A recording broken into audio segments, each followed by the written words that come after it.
What's going on, guys? Welcome back to the shop. Last video we were working on the 8.8, getting it cleaned up. We got the seals installed on the end there. Went ahead and we cut the spring mounts off in a way so we could reuse them if we had to. Kind of save ourselves a couple bucks if we needed to. And yes, I also did install the mini spool last video as well, but I didn't include it because I wasn't 100% happy. And even though what I've done to this mini spool I've done in the past, doesn't necessarily make it right, even though it's worked, and I felt that we could do better. So like I said, I've gone ahead and ordered another mini spool right there.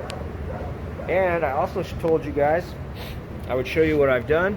So you can see in there, I kind of ground on it a little bit on both sides to kind of give me a little bit more room to get the C-clip in. Now it's nice and tight. I'll show you guys here. So you can see as I'm moving it, there is no play. Everything fits in there pretty nice.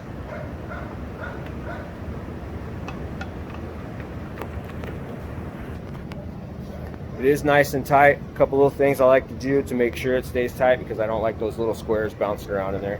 That's what locks it together.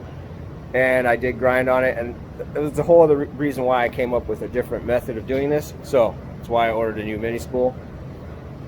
So now I'm gonna get the camera set up. We'll go ahead and get the axles out of here. I'll give you guys another shot of what I did to those pieces compared to the new ones. We'll get them set up on the axles and kind of go over with you what I came up with to help it be a better install. So yeah, like I said, we'll get the camera set up, get these things out, and get installing the new mini spool.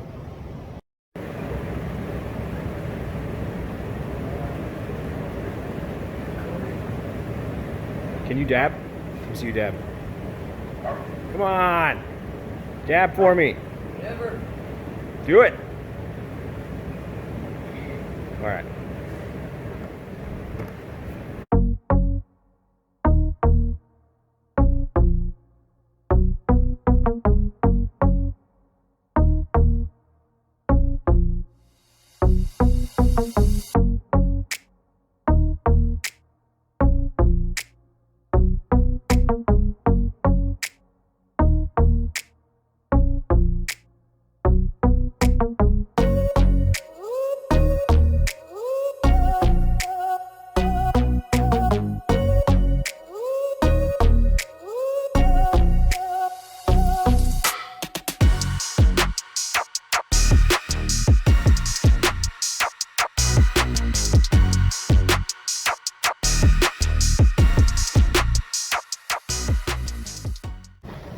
Alright, got the axles out. So you see, got them all set up here. We got the short one and the long one. As you guys see on the video, Seth's out here hanging out with me. Tried to get him to dab, but he wouldn't. Maybe next time. But here's the new piece right here for the whoop. Guess if we can't get the focus in a little bit. There's the new piece. So you guys can see. Oh my goodness. There we go. So you can see it doesn't quite go down far enough for the C-clip to fit. And no matter what I do, take this, rotate it, all the way around, doesn't quite fit. And this is what I've done in the past. So I've taken a little grinder and just taken off a little edge there. So when you get this clip, it sits inside, slides down over the axle. You can slide that over, comes on up, and then that's where these guys, of course, this is sitting in the right spot. It's up. Let's see if I can get it. One hand. There you go. So you can see that's where it sits. Holds the C-clip in. Everything's good to go. Still fits in there kind of tight, but as you can see, I had to take some of the material off to get the C-clip to fit, and I figured we could do something a little bit better. So come right in here, this guy, what I figure is if you lay this next to it, whoops, see if you can get it good.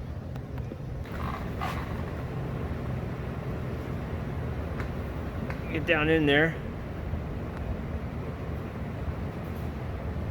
You see it's about a 1/16 or half the thickness of this clip.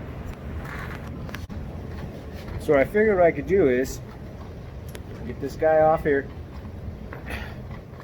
get myself set up with a piece of tape, and come down on the splines roughly about 1/16 of an inch, or a little more than what we need, the thickness of the C-clip here.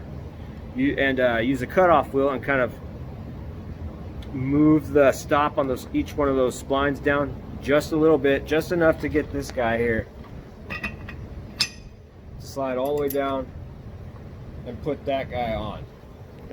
So I'm gonna get myself set up, get the cutoff wheel, move those down just enough, and see if we can get the C-clip on.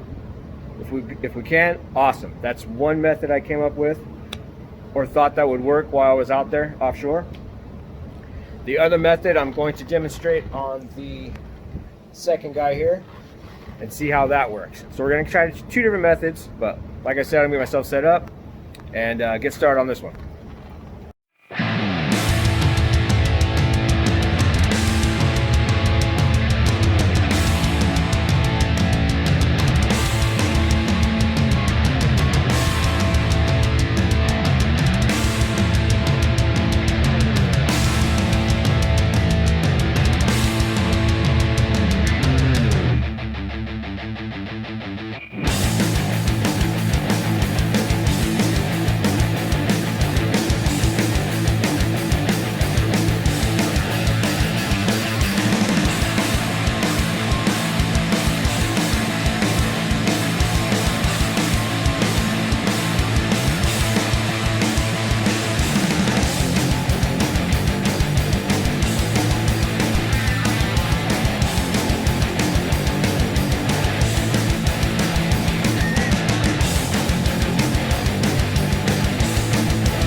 All right, got our splines all cut into the axle.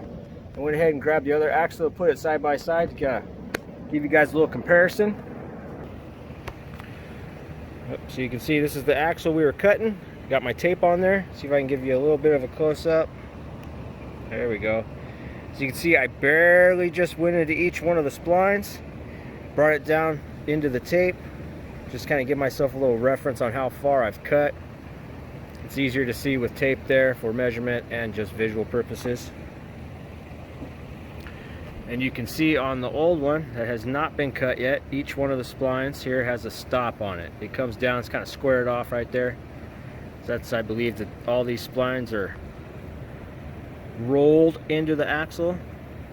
So, and these little stops weren't allowing our mini spool half to come all the way down. As you can see, not even enough room to put our C-clip on. So we'll take this guy off. See, this is a new one, has not been ground on yet, nothing done to the inside. Come on over here, drop her on. You see it already drops down. C-clip slides into place, comes all the way up. And you can see it does not ride on any of the splines that we just kind of cleaned up a little bit. Now to me, that's just I feel that's a little bit of a better install.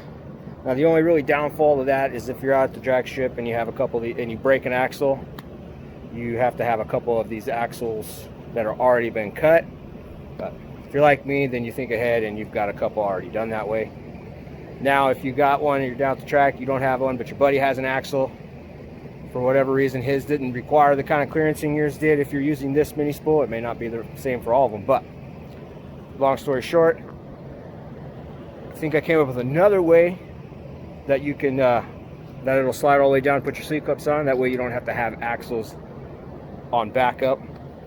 if you're at the drag strip. So I'm gonna get the camera set up, grab one of the old mini spool halves, and demonstrate that method as well. So let's go ahead and get myself set up and see what we do.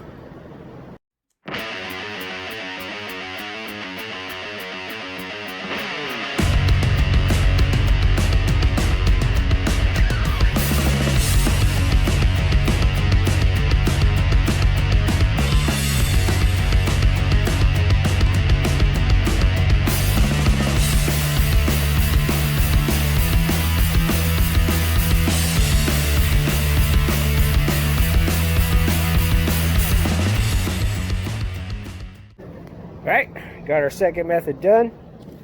I'm actually kind of a bigger fan of the second method. I thought I'd be more of a fan of just taping and lengthening the splines on the axle. But more I think about it, I like the second method better. It was quicker for me to do. Not a whole lot of like measuring, just eyeball really. And I don't have to worry about having replacement axles with the splines cut on it. I'm going to show you here. It's gonna get down. As you can see, here is a stock one, has not been ground on. As you can kind of see, the taper is real drastic, real short. Now I used the one off the other one for testing purposes, and as you can see here on this one, using this guy here, gone ahead and just moved the taper down a little bit, just tapered it off a little bit farther, just kind of give you a side-by-side comparison there. As you can see, not all that much. So we'll take this guy here, has not been touched, slide it on. As you can see, focus for you, there it goes. Doesn't slide all the way down, doesn't quite give you a whole lot of room. Coming in from the side here, as you can see, we're still shy. As you can see, this axle has not been cut. None of those have been moved down. So here's this guy here. Go ahead and install that. Now you can see it's dropped down significantly. Here's our C-clip from the side. It slides right on, no force. Plenty of room to get the C-clip on and off. Now I am definitely more of a fan of that method. I thought I was going to be a fan of the first method, but after doing this, I like this method better. Didn't take off nowhere near as much material as I did lengthening the splines on the other axle. So what I'm going to do is go ahead and get both our pieces set up, get our axles back in this back in the housing over there, get these guys installed, and then go over some of the other adjustments I do while installing the mini spool. But yeah, get myself set up, get these back in the rear end, and finish putting it together.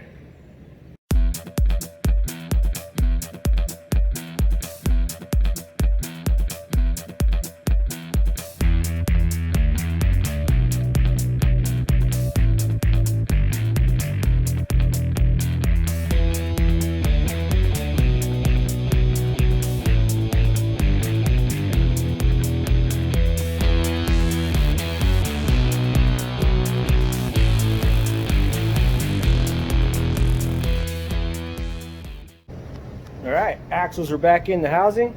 Show you guys here real quick. As you can see, they're installed. Go ahead, if I push the axle through, you'll see the C-clips are there. They are installed. As you can see, these are the ones we clearanced out. There's no grind marks on any one of these guys. As a matter of fact, that one's there. Go ahead and grab the other one too for you. That one's there. Now when you're pulling the 8.8 apart, and you're going to put a mini spool in it, you'll have spider gears in there, especially this one. This one was open. I'm not quite sure what I did with the spider gears, I don't remember. But on the spider gears that the pin runs through, you'll find these shims. Hold on to those because you might need them, and I'm going to show you why here in a second. Now you can see these blocks here come with the mini spool and they slide in. Matter of fact, we're going to go ahead and put it in right now. Line these guys up, make sure the axles are all the way pushed back. Grab that little guy there. Go ahead and drop it in.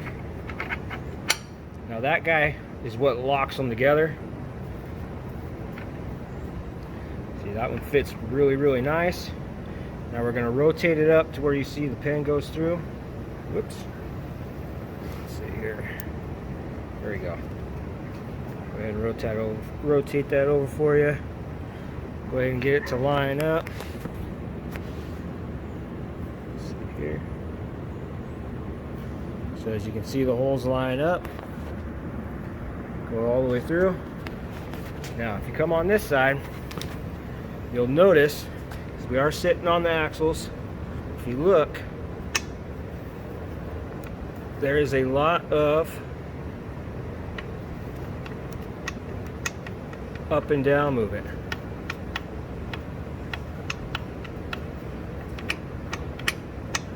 There it goes. You can see it. Which is why I say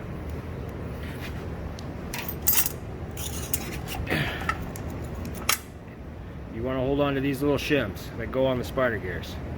The reason for that is you'll take this guy right here. As you can see, it's squared up the top, has a very, very faint little taper. And these are the older ones. You'll take your little Dremel tool and you're gonna just open that hole right there up to look like that. That way your new shim here will fit inside there. And it takes up some of the slop. It keeps that little block from traveling up and down so far. So go ahead and rotate that back out for you here real quick. Pull this little square out. I'll swap it with the one that's been already clearanced.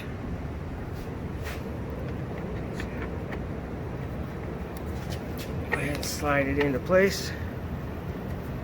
Oops.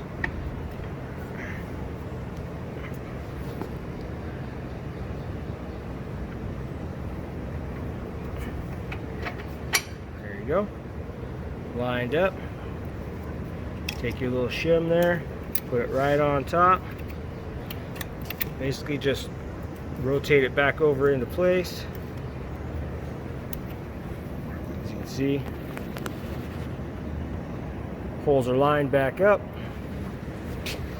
and hopefully I can show you. You can see in there the little shim. Maybe I can get my finger in there, but there is a lot less movement now. Now I like to do all that, kind of keeps things from bouncing around so much back there, kind of limit the movement. There's no more moving parts or anything. You've eliminated all the spider gears. So, I mean, there's really no reason for anything to move around. Plus, in my mind, it just gives me a peace of mind knowing that everything's kind of tightened up a little bit. Less movement back there. Especially if you're on a drag strip or something, you're hammering on it. It's just less movement, the better, I feel. Another thing, too, if you guys are changing out to a mini spool or something like that, when you take your rear end apart, you got this little carrier pin right here for the spider gears. Now the spider gears will rotate on this. You can see there's kind of a mark there, and on each side, factory, like right there is a flat spot. It's used to catch the oil and everything. Now if you're changing out to the mini spool and you use this particular one, I'll have the description for this mini spool, or the description, I'll have the link in the description for this mini spool. And on this pin here, you'll see a flat spot. It's used to kind of hold oil for the spider gears.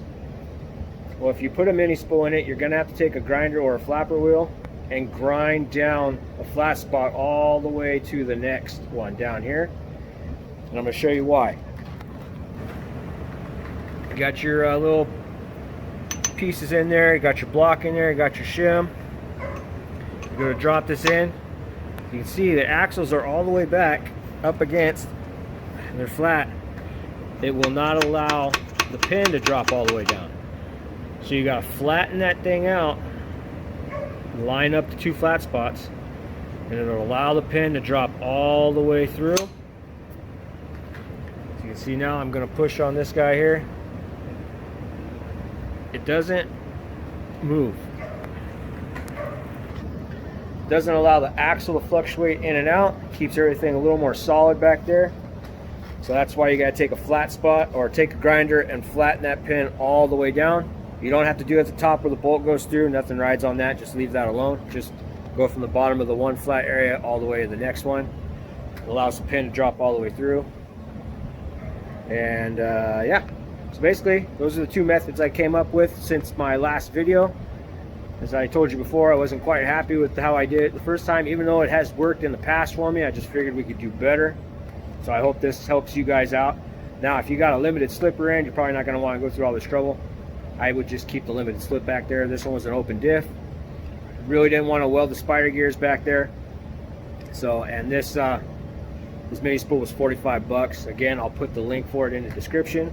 Just keep in mind that you might have to do a couple of these things if you have a 31 spline 8/8 and it doesn't fit quite the way you want it.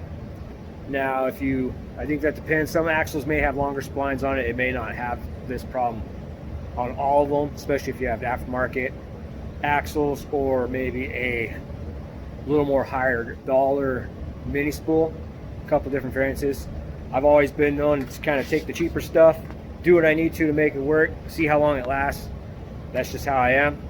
Kind of live on a what I like to call a couch cushion budget. That's how I build all my stuff, really.